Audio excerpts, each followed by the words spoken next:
It's really just knowing what day it is, right? I mean, I think that's the hardest thing right now because when we got to camp, then we got into this first Thursday game.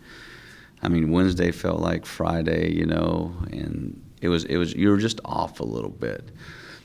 This came to the next game, not so much, the second Thursday, because you get kind of accustomed to how things work and just it's more just the day than anything else. It's like, okay, what is today? So today's actually going to be a Tuesday practice, right? And then tomorrow's actually going to be a Friday practice, and just trying to get that, all organized and kind of in your mind, right? But the first Thursday is probably the biggest one because it's just the routine is different.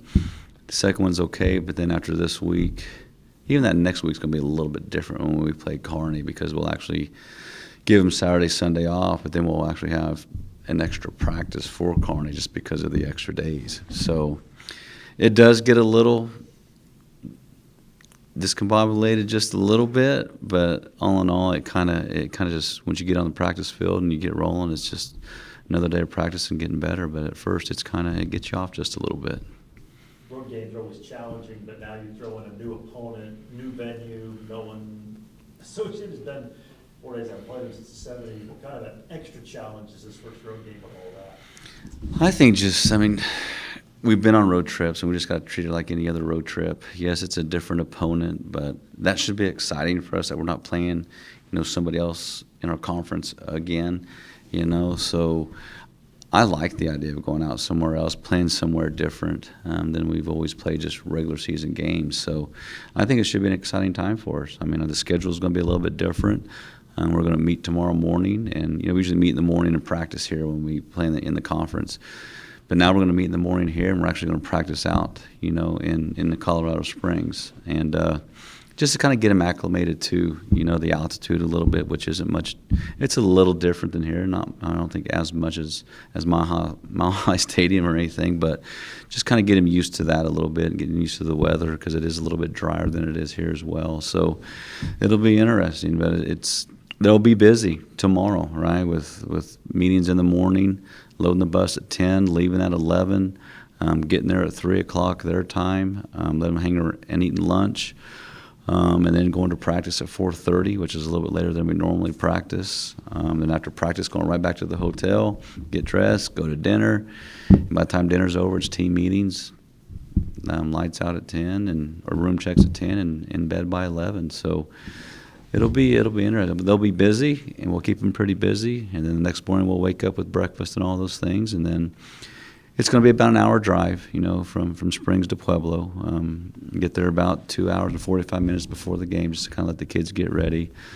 Be the same time of kickoff for us because it's 7 o'clock our time, but 6 there, so that really shouldn't be much of a factor. But I'm excited about the opportunity and going to play a different team and playing somewhere else, really are. And I think the kids are as well. You got to have some guys who are excited to go west, and you guys never go west for games anymore. Yeah, we got a few Colorado kids now, and I know Kel's excited about it, and Ryan, for sure, it's their home state. They for sure picked, since they're team captains, that's going to be our game to walk out on the field. So it is going to be neat going that way, right? And it's a beautiful area. Pueblo's nice. The mountains and all those different things that kind of go into play. Just a different venue and a different area to play. A couple years ago during COVID, when we went out and played Mines, that was awesome in the spring. Just something different, something that we weren't used to, and just gives the kids a different experience.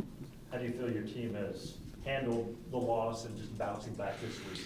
Good. They did really well. I really think they did a good job with their film study this week. I think they really did a good job with practice the last 2 days.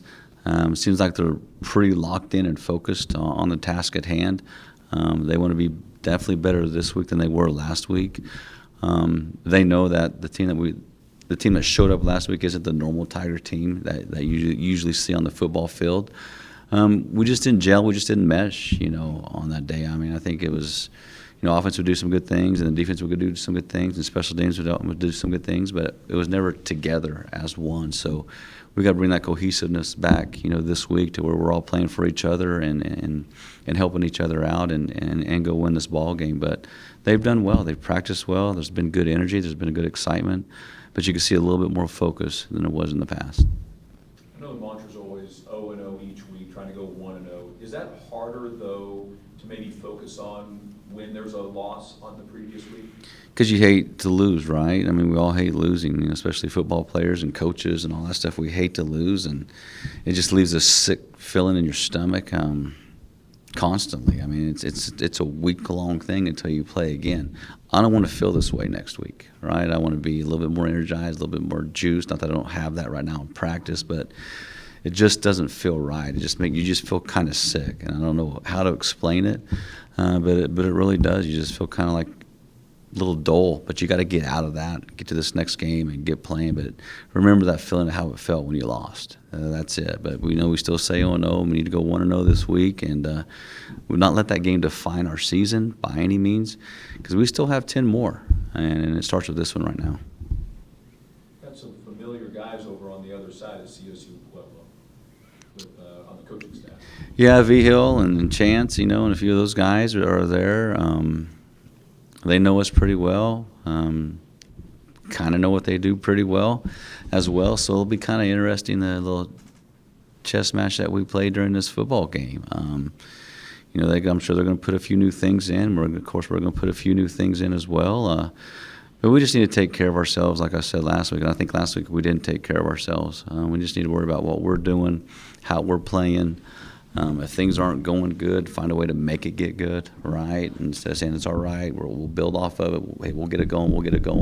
Well, let's get it going, right? Instead of just saying it's okay. So that's where we got to find this week. Just dig down deep, see what kind of grit we have, see what kind of toughness that we have.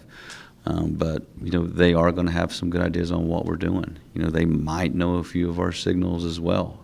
So you might have to mix some things up here and there. So we just got to be smart with what we're doing and how we're doing things, so they can't steal a signal or two from us and get on top of us on that aspect of it. Do you keep tabs on any former coaches as your coaching tree has started to grow, just to see how they're doing, what they're doing?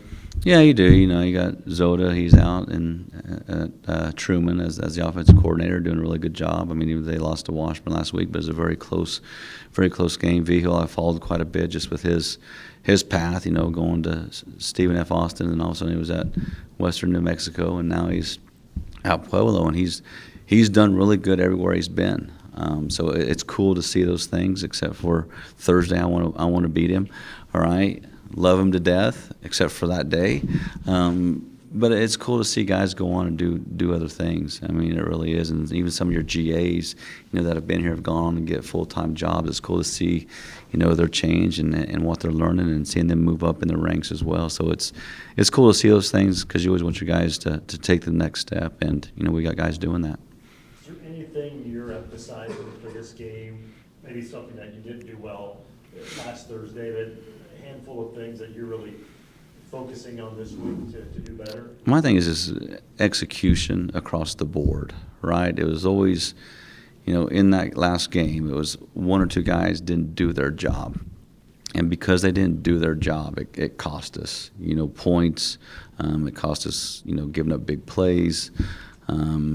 A lot of times, like 2nd and 17 last week, we weren't very good defensively, and 2nd and longs, giving up big runs, focusing on those things, taking better angles on defense. I thought on defense, we talked about physicality and playing hard and playing tough, but not every shot has to be a kill shot. Sometimes you just need to make the tackle, and I think that's something I've really emphasized with, especially in the back end with my guys. And then offensively is, just getting a little bit more movement up front, all right? Backs, understanding where the hole is going to be and hit the hole hard and anticipate when it's going to open up. Receivers, let's get open and find the spots for a quarterback to throw to. Give our quarterback some time, in the pocket to throw the ball. I mean, he's smart. He's got a great arm. If he needs to run, he can run. But just give him a little bit of time to do things. And then if he does scramble, I need to see our receivers, remember our scramble rules and get into where they need to get to, for a quarterback to throw them the ball. So those are the kind of things I saw last week that we didn't do real well. And then defensively, of course, not giving up the big play and being patient. I thought we were in too big a rush defensively last week. And that's why a lot of those trick plays got us, is because we were too big a hurry to go make a play instead of seeing the whole thing develop and then go making the play. Did the inexperience of last week, and maybe as a team as much as individuals, play a bigger factor than maybe what you thought it would leading into that game? I just feel like it was more the energy than anything else, right? It wasn't like it was like we were playing not to lose the ball game. Instead of just playing to go win and playing to go defeat somebody and get after somebody. You could kind of see that, but I just think it was just the nerves were there, of course. Guys making a few little mistakes here, but just not playing with that confidence, that grittiness that we talk about, physicality all the time, and just believing in themselves. I mean, that's one thing. I mean, they got plenty of reps last week. You should be a seasoned vet by now, in my eyes, after one game of knowing what it feels like to go into game week. Now you can control those nerves, see things a little bit better, and then play a little bit faster this week. And I think going into this week, that's really going to help us out, just having that one game underneath their belt to kind of just get their feet wet a little bit, calm themselves down a little bit, and now let's get ready to play some football. I know preseason rankings, and maybe in general rankings for coaches don't mean anything, but that was the top 15 team. But then again, there's a vast amount of disappointment that within the club that you didn't win. Is that kind of maybe in the mark of where Fort Hays football is, that it doesn't matter who's on the other side, a loss is a loss and it hurts regardless of how good the opponent might be? Yeah, it wouldn't matter if it was Ferris State, right? I mean, they're number one. They beat Pitt pretty good as well, but we feel the same way. It doesn't matter who we play. We expect to go into those games and win. I mean, that's just expected now. And that's how our kids feel as well. And, I'm glad they have those expectations, because if you don't, then how's your season going to end up? They know last week was not their best, and they know that this week they got to be better. And so hopefully we build off of that and we're better this week, and we'll continue to get better as the season goes on. I know the guys that are inexperienced will get better as the years go on, but we also need the veterans to get better as well. And so they got to lead by example. And keep getting better and pushing those kids to get better as well. So a loss is a loss, no matter if it's the top team in the country, I think, or if it's, a team that we should beat, all right? It still hurts and it still feels the same way. Stands out about Pueblo when you look at that on both sides of the ball, challenges this week? I mean, I think defensively, they just give you so many different looks, whether it's up front with them putting 6 guys, at the line of scrimmage, dropping them out or bringing pressure. You're not quite sure who's coming, who's not coming. They're changing their cover 3 looks. Sometimes they're rolling to the strong side, sometimes they're rolling to the weak side, sometimes they're rolling straight to the middle. Their man coverage is pretty. We got to be able to beat their man coverage because they're pretty good in man coverage as well. Seeing when they're in cover 4, they do bring some single blitzes, bringing 5-man pressures and where's it coming from and who's rolling to where, in the back end. I think that's going to be kind of the biggest problem, is just getting adjusted to that and seeing that. The good thing is our defense, does some of those things, and so our offense is seeing a little bit of that stuff. Then offensively, they're just, they do what they do. I mean, go for the big play every once in a while, or quite often, really. They got a really good wide receiver that's pretty talented, and he's good size, and he's got good speed. We got to limit his catches and make sure he doesn't break free and get a big play on us.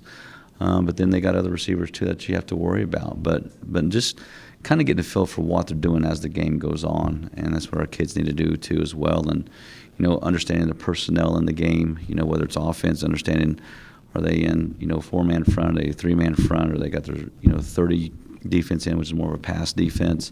And then with us, is it 11 personnel? Is it 12 personnel? Who's in the football game? And understanding who's in the football game. And if you know that and going back into our breakdowns, they should have a pretty good idea of what is about to happen to them. So hopefully they put the time and effort in on that. But they're talented. I mean, they run the ball well. They got great RPOs. And that's something that we got to make them struggle with, is not give them the option to throw the ball and force them to run the ball, because I do think our strength is our defensive line. We just go back to doing, what we were doing, maybe be a little bit sharper. But, I mean, we all feel confident in ourselves, and even though we lost and it sucks, we're still confident, and we just, the message is always the same. Hey, we got to get better today. And we just got to, just pay more attention to detail, I think. So, but no, the message is always the same, and, easy on us as leaders because we have a really good group of guys, and, they were positive this week and ready to go. I guess as you look back at last week, felt like just inconsistency. At times you saw some good things, other times struggled to get things going. Just your overall thoughts on that first one.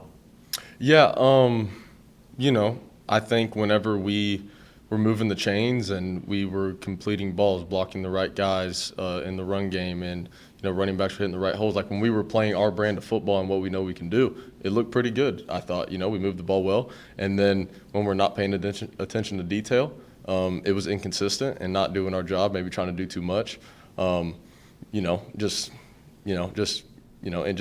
just inconsistent. But we'll be good, and we know the talent we have, but we just got to execute. How you feeling? You were hobbling a little bit in that one. It looked like I hit the hip or a leg or something. I'm all good. I'm ready to go. No, just got banged up a little bit. That's just football, but no, ready to go. Did it limit you what you could do at all? It didn't seem to bother you when you It did a little bit, but I mean nothing to the extent of doing what I'm supposed to do. But yeah, no, I should be fine.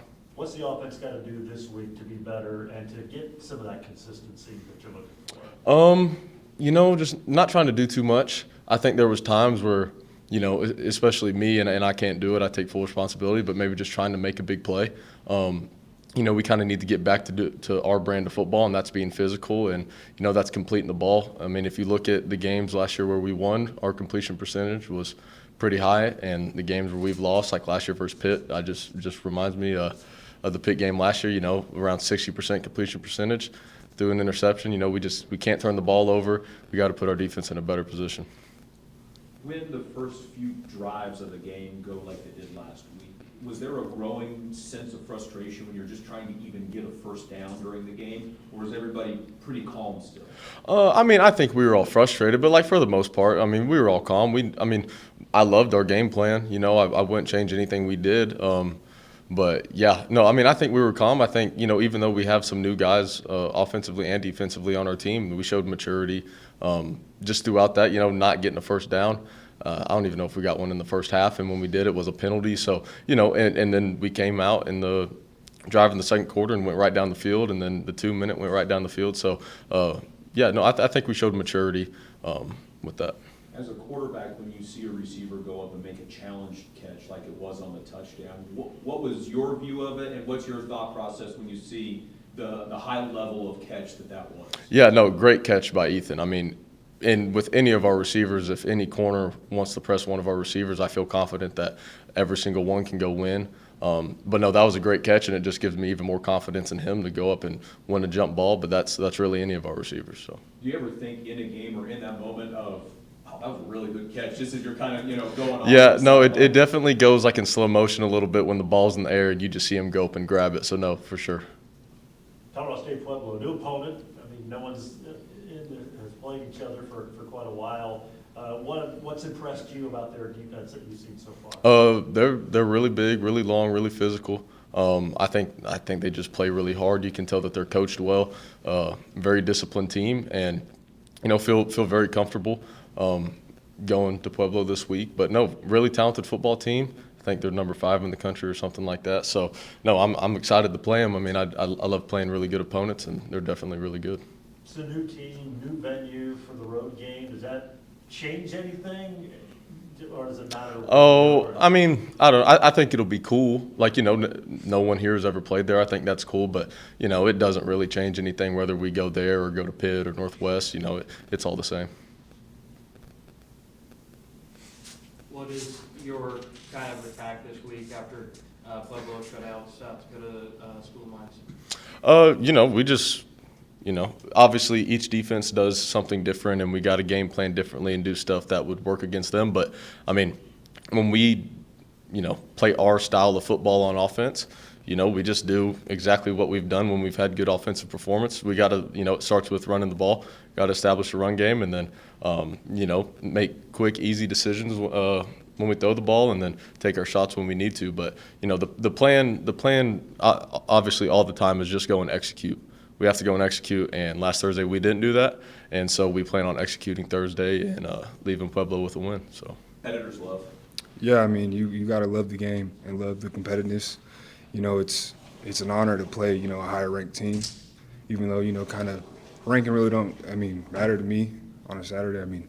Any given Saturday, it's up in the air. But, yeah, you got to love the game and love to be a competitor.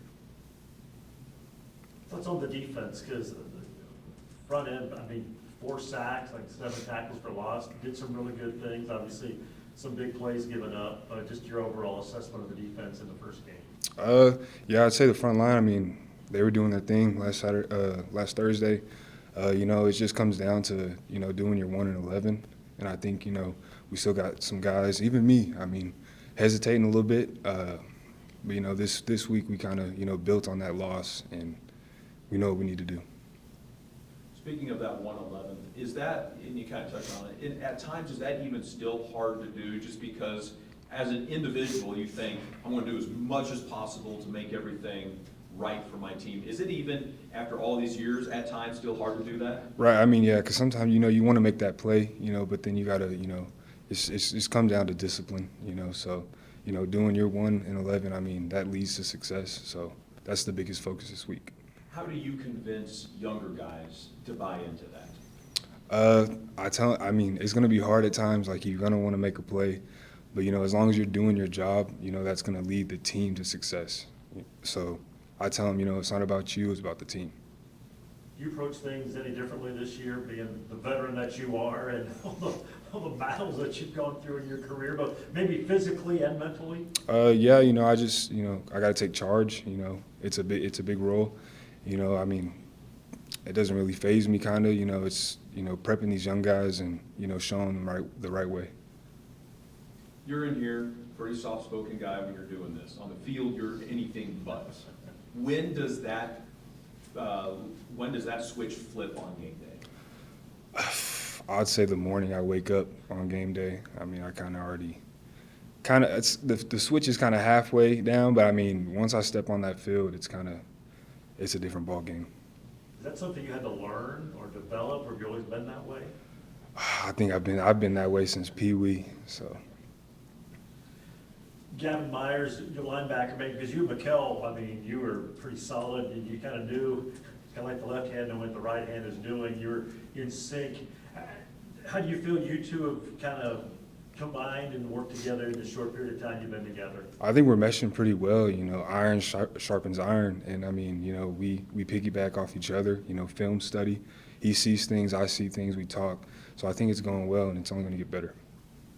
Your thoughts on this CSU-Pueblo team, what you see when you watch game film?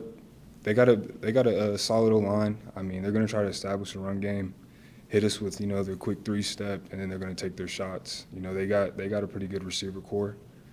So yeah.